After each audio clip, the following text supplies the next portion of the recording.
প্রিয় মৎস্য খামারে ভাই বন্ধুগণ, আসসালামু আলাইকুম। তো আশা করি সকলেই ভালো এবং কি সুস্থ আছেন।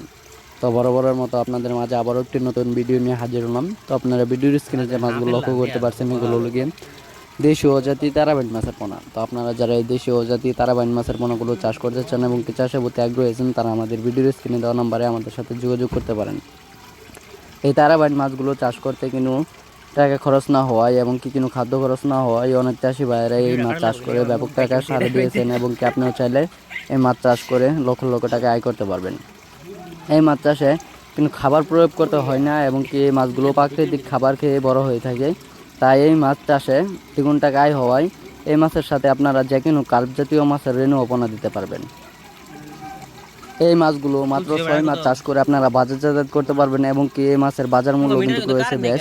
তাই এই মাছ চাষে আপনারা যদি মিশ্র চাষ করেন তাহলে এই মাছ চাষে সফলতা 100% গ্যারান্টি সহ পাবেন আপনারা। তো এছাড়াও আমাদের কাছে রয়েছে দেশি ও বিদেশি নানান জাতীয় মাছের রেণু অপনা, যেমন দেশি মাগুর, ভিয়েতনামি শোল, ভিয়েতনামি কই, অরিজিনাল টাইগার জাতীয় মনোসেক্স, তেলাপিয়া, আয়ের, বোয়াল, চিতল সহ নানান জাতীয় দেশি ও বিদেশি মাছের পোনা। তো এছাড়াও আপনারা কিভাবে এই মাছগুলো চাষ করবেন তা নিয়ে আজকে বিস্তারিত আলোচনা করব। এই মাছ চাষে আপনাদের সর্বপ্রথম যে কাজটা করতে হবে সেটা হলো গিয়ে পুকুর প্রস্তুতি। আপনাদের পুকুর যদি সঠিকভাবে সঠিক নিয়মে প্রস্তুত না করতে পারেন তাহলে এই মাছ চাষ করে কোনো মতোই লাভবান হতে পারবেন না। এই মাছগুলো চাষ ক্ষেত্রে আপনারা পুকুর প্রস্তুতি করবেন কিভাবে? তো পুকুরের চারপাশে যত ময়লা আবর্জনা রয়েছে এবং আগাছা রয়েছে সেগুলো পরিষ্কার করতে হবে।